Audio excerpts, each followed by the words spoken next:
With the release of the recent Christopher Nolan Dark Knight series, the buzz around America has become Batman. While many of you in here may be fans of Batman, as well as many across America, many are unsure of the origin of this mysterious yet beloved character.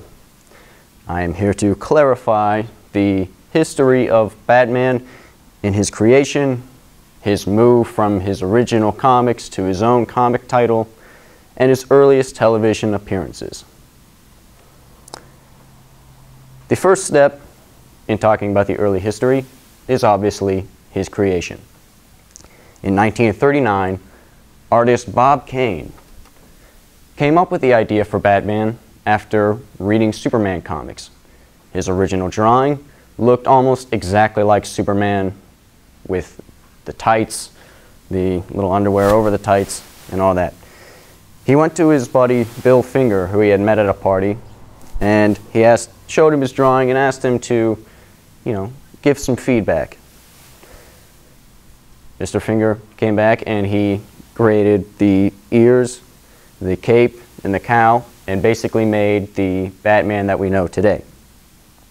This Batman came from a radio show character called The Shadow, who was a detective who wore all black and he ran around city streets beating up the baddies.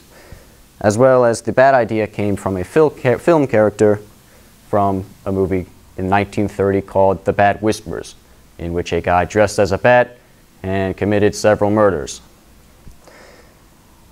Now, while Bill Finger had an essential part in helping Mr. Kane, he did not get as much recognition. In fact, Mr. Kane came out and said, "I always felt rather badly that I never gave him a byline. He was the unsung hero."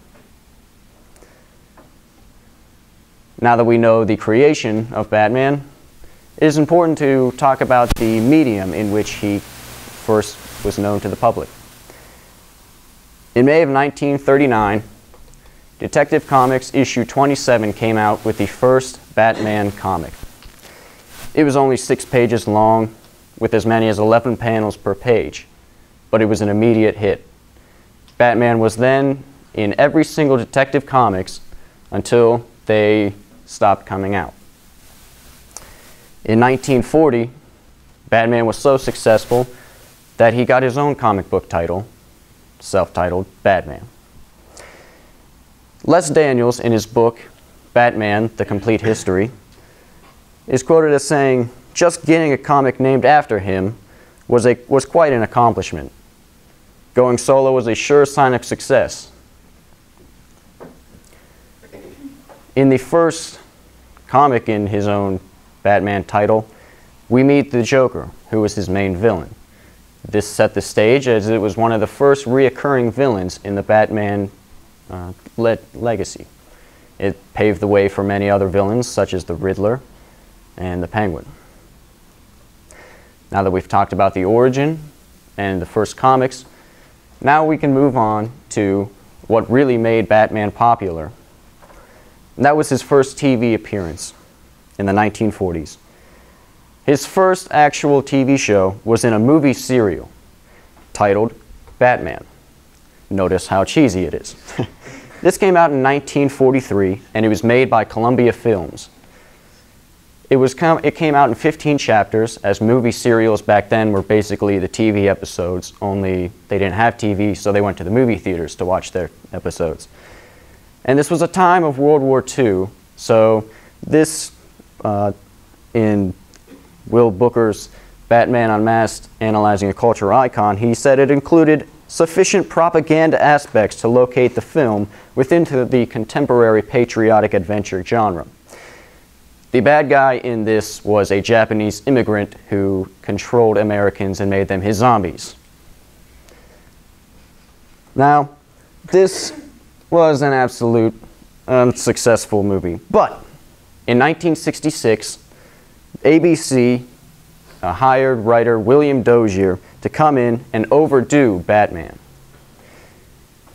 He came in and he made it more appealing to an adult audience as well as to the youth in creating the first Batman TV show with Adam West, as many of you may have seen.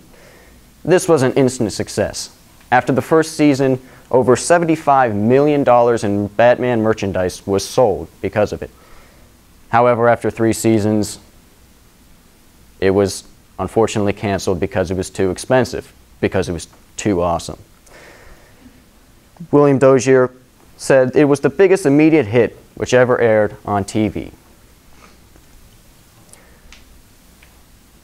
Now I could talk all day about Batman, but for your sake, I will conclude as we now know the essentials of the origin of Batman.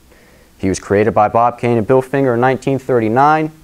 He moved from Detective Comics to his own title in 1940, and his earliest television appearance was in the 1940s.